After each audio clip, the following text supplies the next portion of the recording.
सगळीकडे 500च्याच नोटा द्यायचे बापलेक, कॅशमध्येच व्यवहार, सत्य करताच पोलिसही हैराण. लोकांनी कपाळालाच हात लावला. हे बापलेक नेमकं काय करत होते? प्रत्येक व्यवहारात नवीन करकरीत 500 रुपयांच्या नोटाच का वापरत होते? राजस्थानातील जयपूर शहराच्या झोटवाडा परिसरात सर्व काही अगदी नेहमीसारखं सुरू होतं.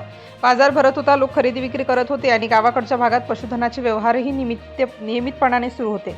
या सगळ्या गर्दीत दोन व्यक्ती मात्र हळूहळू अनेकांच्या नजरेत भरू लागल्या, कारण त्यांची खरेदी करण्याची पद्धत इतरांपेक्षा पूर्णपणे वेगळी होती. हे दोघे म्हणजे एक पिता आणि त्यांचा मुलगा. दोघेही अनेक ठिकाणी जात मोठमोठे व्यवहार करत आणि प्रत्येक वेळी रोख रक्कम देत. विशेष म्हणजे त्यांच्या हातात असलेल्या जवळपास प्रत्येक नोटा अगदी नवीन करकरीत आणि एकाच मूल्याच्या म्हणजे 500 रुपयांच्या असायच्या. सुरुवातीला कुणालाच त्यात काही विशेष वाटलं नाही. हळूहळू त्यांच्या भेटी वाढू लागल्या. कधी रेशनच्या वस्तू, तर कधी इतर साहित्य, तर कधी जनावरांचे व्यवहार. पैसे देताना ते कोणतीही घासाघीस करत नसत. व्यापाऱ्याला हवी तशी रक्कम मोजून दिली जायची. त्यामुळे अनेकांना ते चांगले ग्राहक वाटू लागले.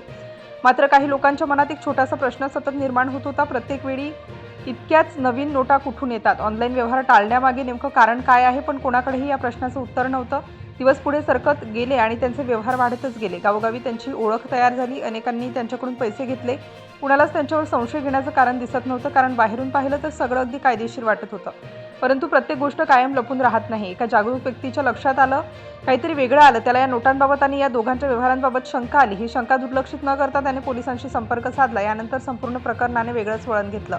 पोलिसांनी घाई न करता शांतपणे माहिती गोळा करण्यास सुरुवात केली. हे दोघे कुठे जातात, कोणाला भेटतात, किती व्यवहार करतात आणि कोणत्या पद्धतीने पैसे देतात, यावर लक्ष ठेवण्यात आलं. तपास जसा पुढे सरकत गेला तसतसे नवीन धागेदोरे समोर येऊ लागले. तपासादरम्यान पोलिसांना समजलं की या पितापुत्रांनी अनेक गावांमध्ये जाऊन मोठ्या प्रमाणावर खरेदी केली आहे. विशेषतः पशुधनाच्या व्यवहारांमध्ये त्यांचा सहभाग अधिक असल्याचं लक्षात आलं. मात्र त्यामागचं खरं कारण अजूनही स्पष्ट झालं नव्हतं. त्यानंतर एक महत्त्वाची माहिती समोर आली. 14 ऑगस्ट रोजी त्यांनी ट्रक भाड्याने घेतला आणि वेगस गावात जाऊन तब्बल 82 शेळ्यांची खरेदी केली होती. एवढा मोठा व्यवहार रोख रकमेने झाल्याचा पोलिसांना संशय आणखी बळावला. याच दरम्यान पोलिसांनी योग्य संधी साधून त्यांना अडवलं. त्यांच्या वाहनाची तपासणी सुरू झाली. सुरुवातीला सर्व काही सामान्य वाटत होतं, पण तपास अधिक बारकाईने होताच पोलिसांच्या हाती एक गोष्ट लागली, ज्यामुळे संपूर्ण तपासाचं चित्रच बदलून गेलं. कारमधून मोठ्या प्रमाणात 500 रुपयांच्या नोटा सापडल्या. तपासात या नोटा बनावट असल्याचा संशय व्यक्त करण्यात आला.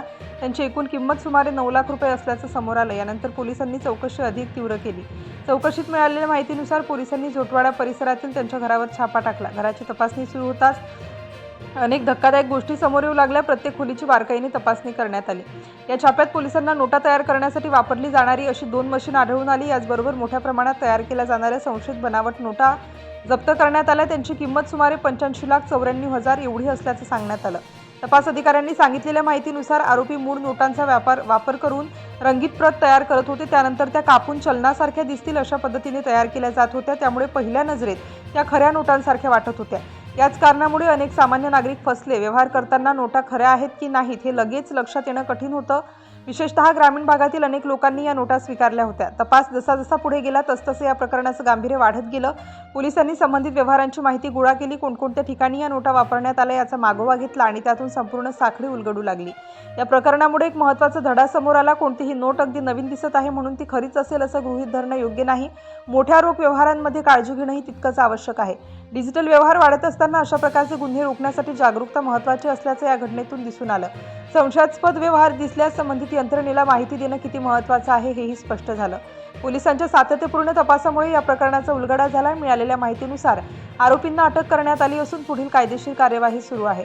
सुरुवातीला साधे रोख व्यवहार वाटणारी ही बाब प्रत्यक्षात एका मोठ्या बनावट नोटांच्या प्रकरणाशी जोडलेली असल्याचं अखेर समोर आलं. ज्यांच्यावर कुणालाही संशय सहज आला नव्हता, त्यांच्याच व्यवहारांमागेही एवढं मोठं रहस्य दडलेलं होतं. म्हणूनच व्यवहार कितीही साधा वाटत असला तरी सतर्क राहणं गरजेचं आहे. एका जागरूक नागरिकाने संशय व्यक्त केला नसता तर हा प्रकार आणखी किती काळ सुरू राहिला असता याचा अंदाज लावणंही कठीण आहे. ही घटना केवळ एका गुन्ह्याची कहाणी नाही, तर सतर्कतेचं महत्त्व अधोरेखित करणारा धडा आहे.